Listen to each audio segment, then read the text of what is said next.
এখানে কি করছি, আমাদের গন্তব্য কোথায়। যেন আমরা একদিন ঘুম থেকে উঠলাম আর তারপরে অনুষ্ঠানে আপনাকে স্বাগতম।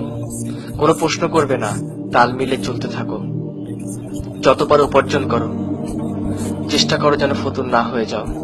টিভি অনুসরণ করো, মেকআপ থেকে শুরু করে জামা কাপড় পর্যন্ত, এর চেয়ে বেশি কিছু ভেবো না। যা দেখানো হয় তাই ফলো করো। বিভ্রান্ত হয়ে পড়লে মদ্যপানে লেগে যাও। এখনো মাথায় প্রশ্ন ঘুরছে, রেডিওর ভলিউমটা বাড়িয়ে দাও। ডুবে থাকো নেশা, সেক্স, রক অ্যান্ড রোলে। আমি শুধু জানতে চাই, এই চক্করাকারে ঘুরতে থাকা জীবনধারার বাইরে কি আর কিছুই নেই? বৃদ্ধ হয়ে মারা যাওয়া, একটি সুখী পরিবার রেখে যাওয়া, আর রেখে যাওয়া একগাদা সম্পত্তি যার মালিক হবে অন্য কেউ। কবরে যাওয়ার আগে আমি আসলেই জানতে চাই, কারণ জীবন নিয়ে সিনেমানি খেলতে রাজি নই বাজি ধরতে।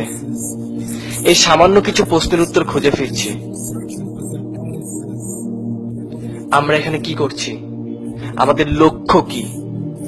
আমরা এখানে আসলাম কিভাবে? কে আমাদেরকে এত নিখুঁত ভাবে তৈরি করলো? মৃত্যুর পর কি হয়? এই পৃথিবী কি আসলেই গুরুত্বপূর্ণ? এসব প্রশ্নগুলোর উত্তর দিতে চাই না, কারণ প্রয়োজন নেই তো উত্তর জানার। এই জীবনে তো কোনো উদ্দেশ্য নেই, আমাদের অস্তিত্ব তো শুধুই প্রাকৃতিক। সেক্ষেত্রে আমাকে একটি প্রশ্ন করতে দিন, তুমি কি নিজেই নিজের স্রষ্টা, নাকি কেউ তোমাকে তৈরি করেছে? কারণ তুমি এমন এক সৃষ্টি, ত্রুটি মুক্ত, ক্ষমতা অসমান্তরাল, তুমি সর্বোচ্চ বুদ্ধিমত্তার অধিকারী। আমি শুধু সাধারণ যুক্তি ব্যবহার করছি। এমন ক্যামেরা পৃথিবীতে নেই যা মানুষের চোখের ধারে কাছে আসতে পারে। না আছে এমন কম্পিউটার যা মানুষের মস্তিষ্কের সমান হতে পারবে। পৃথিবীর সব মানুষ মিলেও একটি মাছিও তৈরি করতে পারবে না। এত এত নিদর্শন, তবু আমরা অস্বীকার করি। বিজ্ঞান বলতে চায় এই সবকিছুই শূন্য থেকে এসেছে, অথচ একটি সরল হিসাব, 0+0+0 কখনোই 1 হয় না। তবে কোথা থেকে এই মহাবিশ্বের নিয়ম এবং বৈচিত্র্য আসলো? সবকিছুই মূল থাকে, আবিষ্কারক কিংবা স্রষ্টা।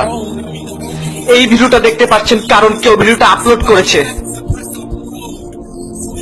তাই আমরা বিগ ব্যাং বিশ্বাস করতে পারি, বা পারি যিনি তা ঘটালেন তার ওপর। আল্লাহ সবকিছুর এবং সব প্রাণের সৃষ্টিকর্তা, চিরঞ্জীব, প্রভু, সবকিছুর একক তত্ত্বাবধায়ক, সৃষ্টির মতো নন, কল্পনার ঊর্ধ্বে। না, তিনি কোনো মানুষ নন, তার কোনো সহযোগী নেই। তিনি এক অবিনশ্বর সত্তা, আমাদেরকে কখনোই একা ছেড়ে যাননি।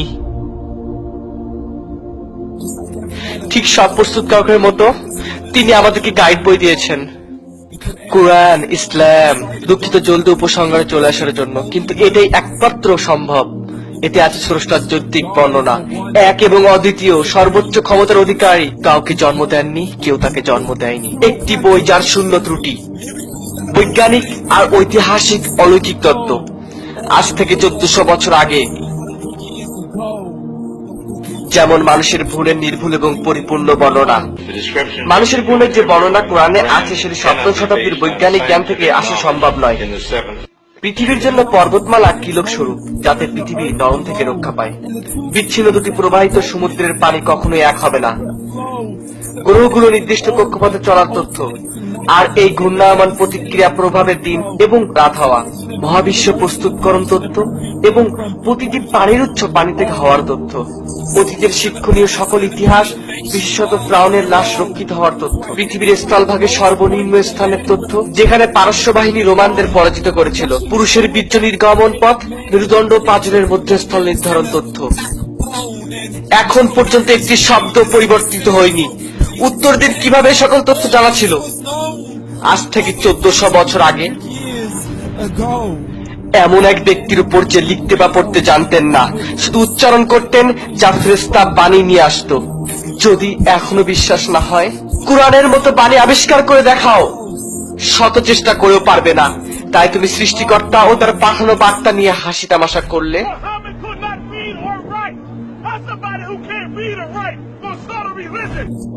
তার বইগুলোকে রূপকথার গল্প পড়ে নাকচ করে দেয়, যাতে আমরা আমাদের জীবন গড়ি লোভ, লালসা, ইচ্ছে দ্বারা।